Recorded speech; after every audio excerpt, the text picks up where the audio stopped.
Hello students, आप सभी का स्वागत है अपने चैनल मेहंदी मैथ्स में। आप सभी के लिए एक प्रैक्टिस बैच लेके आ रहे हैं और जो आपके अपकमिंग एग्ज़ाम जो है आपका एसएससी सीएचएसएल है, आपका एनटीपीसी मेंस का एग्ज़ाम होने वाला है और वीडियो मेंस का एग्ज़ाम होने वाला है और एक ग्रुप डी का एग्ज़ाम होने वाला है। उन चारों के लिए बहुत ही बेनिफिशियल रहेगा। तो स्टार्ट करने से पहले मैं आपको कुछ रिजल्ट शेयर कर देता हूँ कि वीडियो प्री का भी रिजल्ट आया। हमारे यहाँ पढ़ने वालों में 25 स्टूडेंट ऐसे हैं जो वीडियो के एग्जाम के अंदर सेलेक्ट हुए हैं। एनटीपीसी के अंदर 50 स्टूडेंट ऐसे हैं जो प्री के अंदर सेलेक्ट हुए हैं।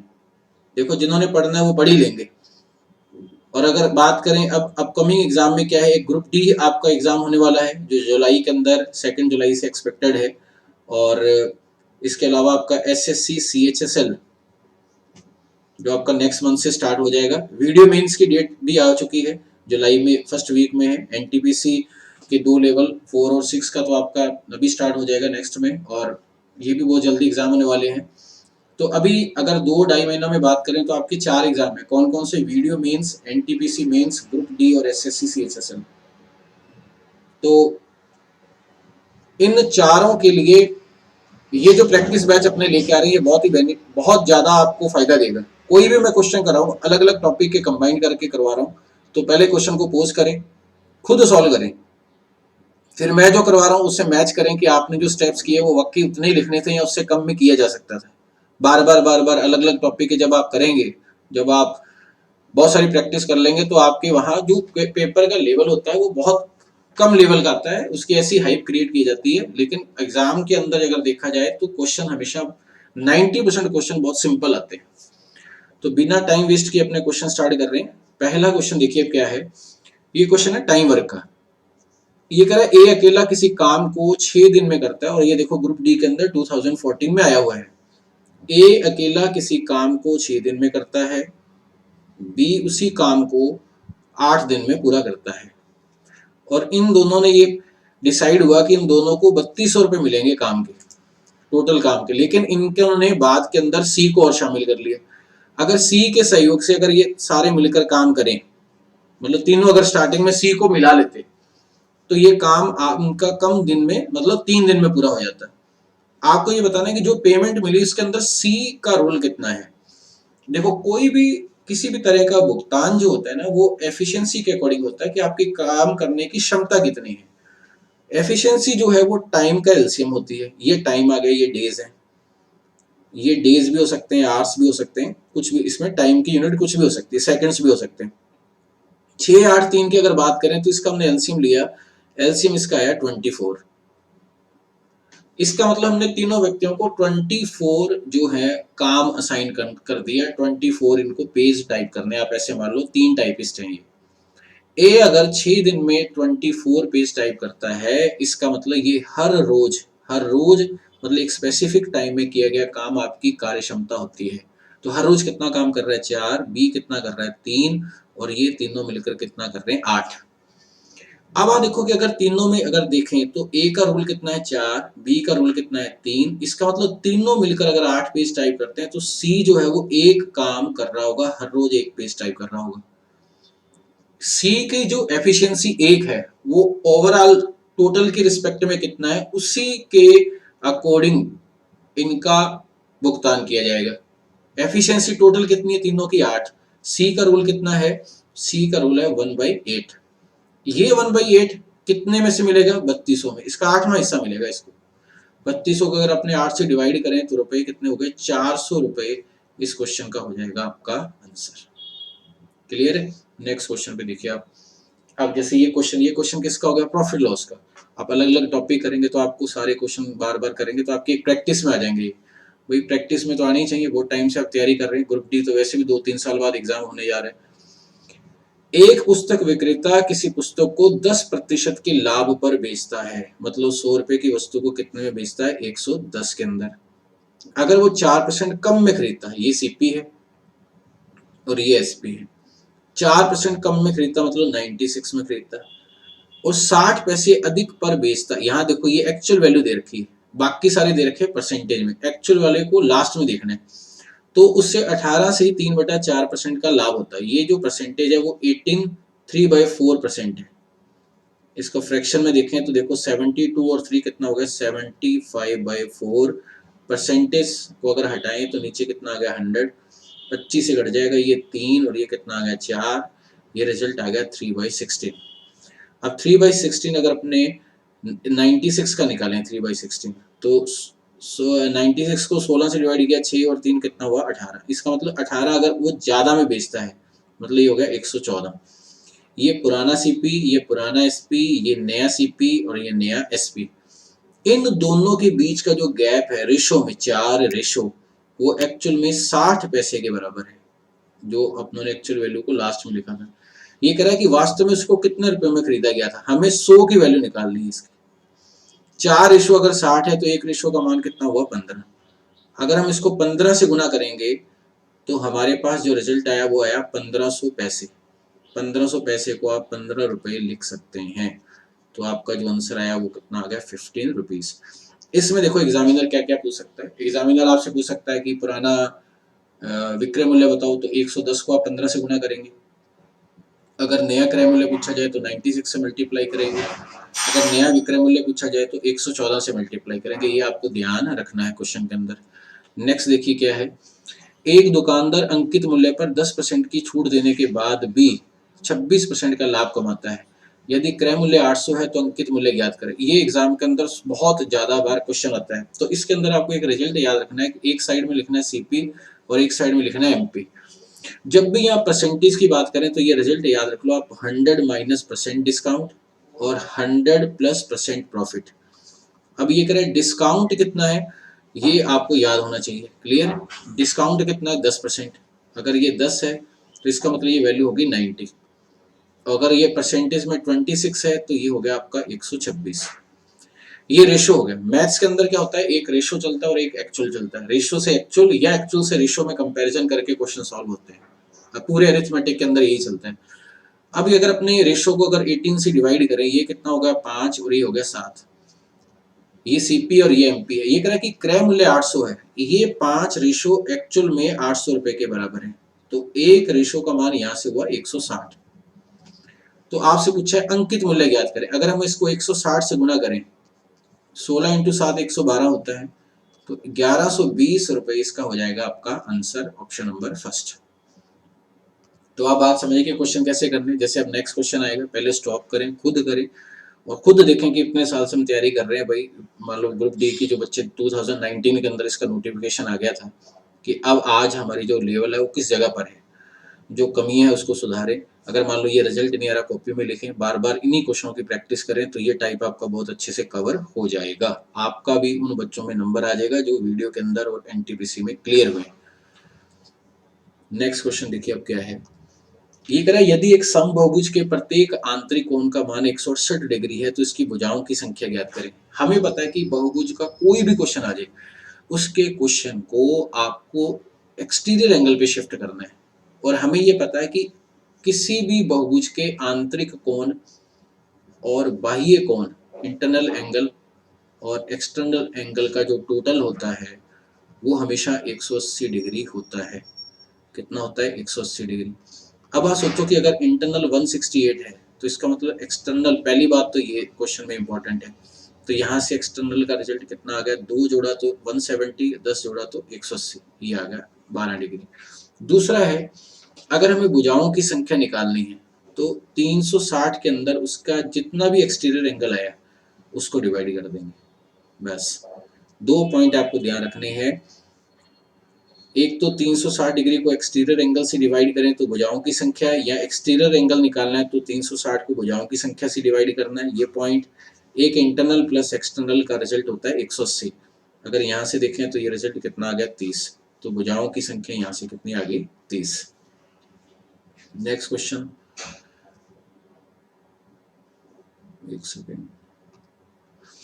ये कह रहा है कि ये क्वेश्चन हो गया। अब आपका टॉपिक भी देखो, आप ये क्वेश्चन आ गया कोऑर्डिनेट ज्योमेट्री का। C2 के किस मान के लिए समीकरण, दो इक्वेशन आपको दे रखी है, समपाती होंगी। समपाती का मतलब समझो आप, कोइंसिडेंट लाइन का मतलब होता है कि ये एक दूसरे के जस्ट ऊपर है, ये लाइन और ये लाइन एक दूसरे के जस्ट ऊपर है। जस्ट ऊपर होने का मतलब क्या है कि इसमें कंडीशन होती है A1/A2, B1/B2 और C1/C2 का रेशियो जो है वो सेम होना चाहिए। और इक्वेशन की स्टैंडर्ड फॉर्म क्या होती है, AX plus BY plus C, या इक्वल्स टू C लिखा हुआ है, एक ही बात है, इक्वल्स टू C लिख दो, अब दोनों में राइट साइड में C लिखा हुआ है, ये इक्वेशन है। यहाँ से A1 कितना हो गया 6, इसका A2 कितना हो गया 3,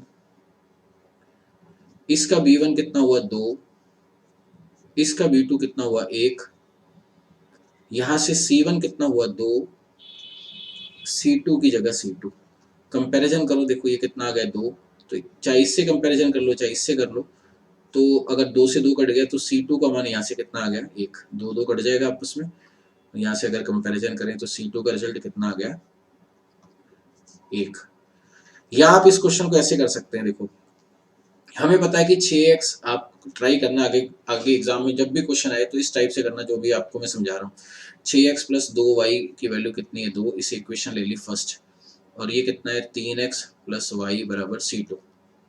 हमें पता है ये दोनों कोइंसिडेंट होंगे जब ये दोनों सेम होंगे, तो फर्स्ट वाले को सेकंड वाले को 2 से मल्टीप्लाई करो। जैसे आपने 2 से मल्टीप्लाई किया, इसको कितने से मल्टीप्लाई करना है 2 से, 2 से मल्टीप्लाई करते ही ये नंबर आपका चेंज हो गया, ये हो गया 6x में, ये हो गया आपका प्लस 2y, और ये हो गया 2C2। अब देखो ये दोनों सेम, ये दोनों सेम, अब 2C2 जो है वो 2 के इक्वल है, और यहाँ से C2 का रिजल्ट आया 1। बात समझ में आ गई? इस तरीके से क्वेश्चन थोड़ा सा इजी रहेगा। नेक्स्ट क्वेश्चन जो है आपका, वो है आपका टाइम स्पीड डिस्टेंस का क्वेश्चन है। टाइम स्पीड डिस्टेंस में कह रहा है कि 2 रेलगाड़ियां हैं समांतर लाइन पर एक ही दिशा में।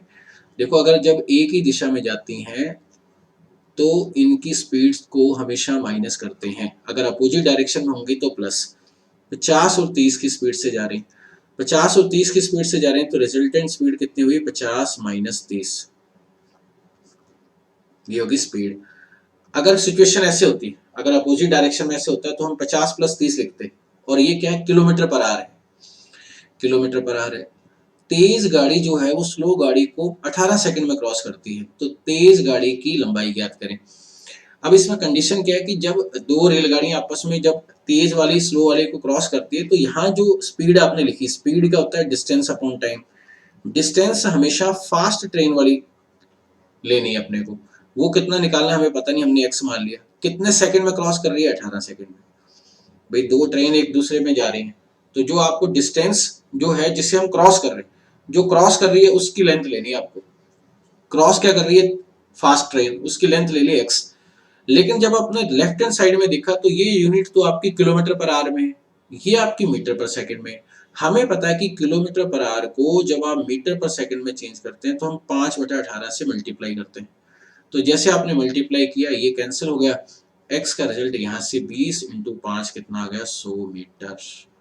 ये क्वेश्चन का हो गया आपका final answer. Clear? Next question देखिए आप, ये कह रहा है एक वर्ग के क्षेत्रफल का संख्यात्मक मान, वर्ग मतलब स्क्वायर की बात करें, अब ये मेन सॉल्यूशन का क्वेश्चन हो गया।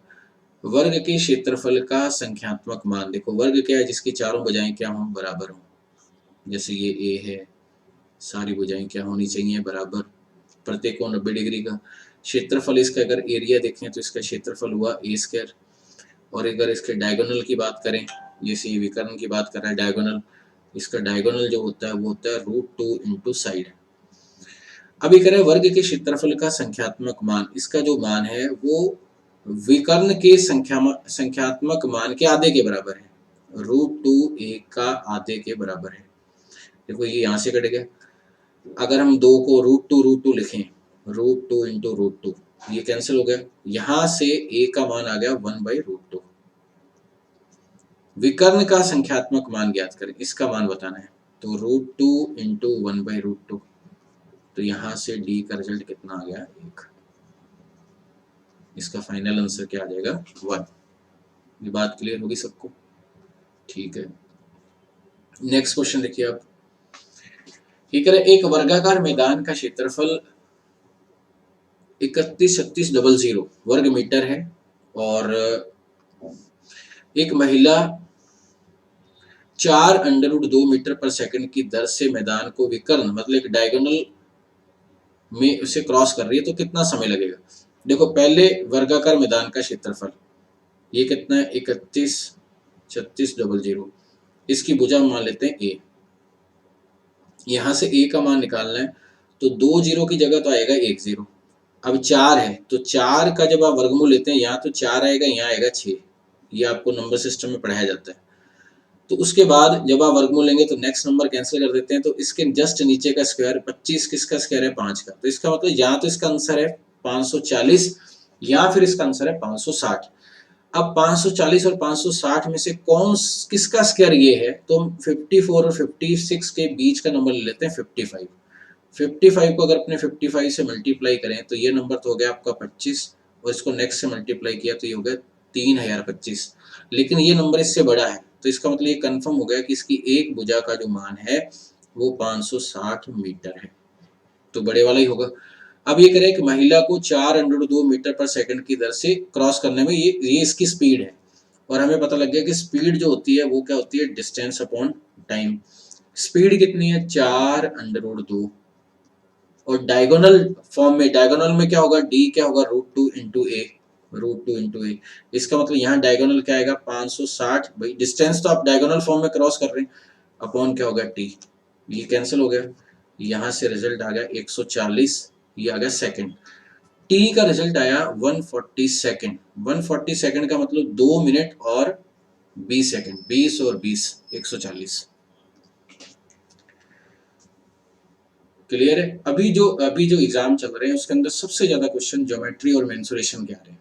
अभी रिसेंटली अभी सीजीएल के भी 2 दिन एग्जाम हुए हैं, 2-3 दिन आपने देखोगे 6 से 7 क्वेश्चन उसके आ रहे हैं। तो उसके डिस्कशन के लिए तो मना कर रखा है गवर्नमेंट ने, लेकिन अगर वैसे एनालिसिस देखें तो अगर आप बच्चों से पूछते हैं तो वो कह रहे हैं कि 25 में से 6 से 7 क्वेश्चन आपके मेंसुरेशन और ज्यामिति के आ रहे हैं। तो ये पॉइंट आपका बहुत अच्छे से क्लियर होना चाहिए। और प्रॉफिट लॉस, ये 3 टॉपिक सबसे ज्यादा इंपॉर्टेंट है। अब ये कह रहा है कि 2 ट्रेन जो है वो 62 और 40 की स्पीड से चल रही है विपरीत दिशा में। देखो विपरीत दिशा आ गया तो इसका मतलब यहाँ क्या होगा प्लस। एक ट्रेन की लंबाई ये है, एक दूसरे को 18 सेकंड में क्रॉस कर रही है दूसरी ट्रेन की लंबाई। अब यहाँ जब हम स्पीड लिखेंगे तो यहाँ होगी स्पीड 62 + 40 और ये क्या है डिस्टेंस अपॉन टाइम। जब 2 ट्रेन एक दूसरे को क्रॉस करती हैं, वो ओवरटेक वाली सिचुएशन थी। 2 ट्रेन एक दूसरे को क्रॉस करती हैं, चाहे वो सेम डायरेक्शन में हो, चाहे वो अपोजिट डायरेक्शन में हो, चाहे एक ट्रेन रुकी हुई हो, तीनों ही सिचुएशन के अंदर ट्रेन की लेंथ आपस में प्लस होती है। जब क्रॉस करने वाला हो तो फास्ट ट्रेन की लेंथ ली जाती है। इससे पहले वाले क्वेश्चन में कंफ्यूजन नहीं होना आपको। आप देखो 2 ट्रेन क्रॉस कर रही है, चाहे सेम डायरेक्शन हो, चाहे अपोजिट हो, चाहे एक ट्रेन रुकी हो, हमेशा प्लस। अगर कोई किसी को क्रॉस कर रहा है तो उस केस के अंदर फास्ट ट्रेन की लेंथ लेंगे। तो यहाँ क्रॉस वाली सिचुएशन है तो दोनों ट्रेन की लेंथ आएंगी, जिसमें एक की लंबाई दे रखी है 250, तो हमने ले लिया 250। बाद वाले की पता नहीं, हमने x ले लिया। कितने में क्रॉस कर रही है 18 सेकंड में। और हमें पता है कि ये सिचुएशन जो है ये किलोमीटर पर आवर है, तो मीटर पर सेकंड में बदलने के लिए 5/18। अगर मीटर पर सेकंड है उससे अगर अपने को किलोमीटर पर आवर में जाना है तो 18/5। ये देखो ये आपका कैंसिल हो गया। ये रिजल्ट हुआ 102 को 5 से जब आप मल्टीप्लाई करेंगे ये आएगा 510 और 510 में से अगर ये 250 माइनस करें तो दूसरी ट्रेन की लेंथ आ गई 260 मीटर दूसरी ट्रेन की लेंथ। अब ये क्वेश्चन आ गया आपका टाइम वर्क का। ये कह रहे एक महाविद्यालय में 30 विद्यार्थी एक परियोजना का 60% 5 दिन में बना सकते हैं। 45 विद्यार्थियों द्वारा 2 दिन में परियोजना का कितने प्रतिशत भाग बनाया जा सकता है। देखो इस क्वेश्चन को MDS से करते हैं। M सबसे पहले M D और यहाँ लिखते हैं W। काम हो रहा है 60% काम हो रहा है। 30 विद्यार्थी 30 लिख दिया, 5 दिन में बना सकते हैं 5 लिख दिया। 60% जो भी एक्स्ट्रा इन्फॉर्मेशन होती है कितना काम किया वो सारा यहाँ नीचे लिखा जाता है। क्यों लिखा जाता है ये जब आप कोर्स करते हैं बहुत अच्छे ढंग से डिटेल में पढ़ते हैं तो वहाँ इसके फॉर्मूले से ये क्लियर होता है कि अभी आप ये समझो कि W की इन्फॉर्मेशन हमेशा नीचे लिखी जाएगी। या रुपये भी हो सकता है इस जगह पर, यहाँ किसी का वेट भी हो सकता है, इतने मतलब इतने किलोग्राम है, इस तरह की इन्फॉर्मेशन जितने भी एक्स्ट्रा इन्फॉर्मेशन है वो सारी की सारी नीचे लिखी जाएगी। अब ये कह रहा है 45 विद्यार्थी, 45 विद्यार्थी हो गए 2 दिन के अंदर, 2 दिन में कितना भाग, ये मान लिया x। अब हमने ये परसेंटेज में लिखा है, देखो आंसर भी परसेंटेज में आएगा। देखो ये हो गया 30, 1 और ये कितना हो गया आपका 2, 5, ये कितना हो गया 1, ये हो गया 9, 9 2 18 और 36। इसका मतलब यहाँ से x का रिजल्ट कितना है 36%। क्लियर है, 36% इस क्वेश्चन का हो जाएगा आपका आंसर। नेक्स्ट ये कह रहा है, ये क्वेश्चन हो गया आपका परसेंटेज का। 3 कर्मचारी हैं ए बी सी, इनका जो रुपए मिल रहे हैं वो किस रेशो मिल रहे हैं, 1 में, 2 में और 3 में। इनकी सैलरी हाइक हुई, उसमें कितने परसेंट का इंक्रीमेंट हुआ, इसमें हुआ 5% का, इसमें हुआ आपका 10% में, और इसका कितना हुआ 15%। आपको ये बताना है कि नई सैलरी किस रेशो में होगी। देखो यहाँ क्या है, अब आप क्वेश्चन में देखो इसमें पॉइंट्स क्या है। जैसे पहले आप पोज करो, पहले आप खुद करो कि आप इसको कैसे करेंगे। बहुत सारे बच्चे ऐसे होंगे जो 1 का 5% निकाल के उसमें ऐड करेंगे, या आप 1 इंटू 105/100 लिख सकते हैं। 5% इंक्रीज है तो 105 कर दो, अगर डिक्रीज है तो 95 कर दो। लेकिन बेस्ट है कि इस रेशो को बढ़ाओ आप। अगर आपको यहाँ सॉल्व करने में प्रॉब्लम आ रही है तो हम क्या करेंगे, इस जगह 1 2 3 की जगह हम इसको 100 200 और 300 ले लेंगे, ताकि हमारे परसेंटेज में प्रॉब्लम ना आए, ताकि हमारे परसेंटेज के अंदर प्रॉब्लम ना आए। एक सेकेंड, ये होगा 100, ये होगा 200 और ये होगा 300। अगर आप 5% बढ़ाएंगे तो आपने 5 बढ़ाया, 5 बढ़ाने के बाद ये कितना हो गया 105। 10% बढ़ाया तो ये कितना हुआ 20, ये होगा 220। 15% इसमें बढ़ाया तो ये होगा 45, तो ये कितना हो गया 345। 5 से कट गया, देखो ये कितना आ गया 21, ये आ गया 44। 21 और 44 किस में आ रहा है, देखो इसमें आ रहा है, और 5 इंटू 6 और ये आपका फाइनल आंसर आ गया फर्स्ट 21 44 69। इस क्वेश्चन में क्या सीखा आपने कि अगर क्वेश्चन में परसेंटेज बढ़ाने में प्रॉब्लम आ रही है तो हम उसमें और नंबर ले, अगर मान लो और भी प्रॉब्लम आती है तो हम 1000 2000 3000 भी ले सकते थे। क्लियर है, नेक्स्ट क्वेश्चन देखिए आप। ये कह रहे हैं कि अब ये क्वेश्चन किसका है, ये क्वेश्चन है पार्टनरशिप का। ए और बी 5:6 की पूंजी में साझेदारी करते हैं। 4 महीने के बाद ए अपनी पूंजी का 1/5 हिस्सा निकाल लेता है या 20% निकाल लेता है। उस समय बी जो है वो 33 1/3% उसके अंदर इन्वेस्ट और करता है। लास्ट में फायदा हुआ 6.3 लाख का। आपको उसमें बताना उसमें बी का हिस्सा कितना है। देखो इन क्वेश्चनों को लिखने का तरीका क्या है, सबसे पहले ए और बी लिखा, यहाँ लिखते हैं मनी, यहाँ कितना आ गया 5 और यहाँ कितना आ गया 6, यहाँ लिखते हैं टाइम। सबसे पहले 5 जो रुपए लगाए गए वो 4 महीने के लिए, और लास्ट में लिखा है वार्षिक। ये देखो आप वार्षिक, मतलब इन दोनों ने जो काम किया है वो 1 साल काम किए। तो अगर वो 4 महीने, तो यहाँ कितने महीने आएगा 8, और यहाँ भी स्टार्टिंग में इसने 4 महीने काम किया, बाकी के महीने 8। अब ये क्या करता है कि इसको जैसे जरूरत है, तो ये मान लो किसी काम में इसको रुपयों की जरूरत है, तो ये इसका 5वां हिस्सा निकाल लेता है। 5वां हिस्सा अगर इसने निकाला तो 5 में से 1 निकल गया तो बचा कितना 4। लेकिन ये इन्वेस्ट करता है 33 1/3% का मतलब होता है 1/3।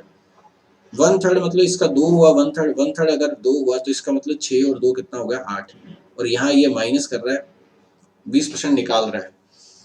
अब यहाँ आपको जब रेशो बनाना होता है, मनी इंटू टाइम जो होता है वो होता है प्रॉफिट। तो सबसे पहले मनी को सॉल्व करो।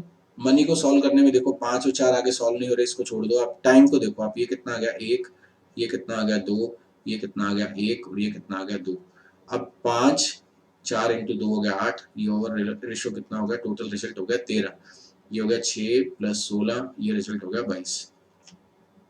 अगर इन दोनों को कंबाइंड करें तो ये 35 रेशो जो लास्ट में प्रॉफिट हुआ वो 6.3 लाख के बराबर है।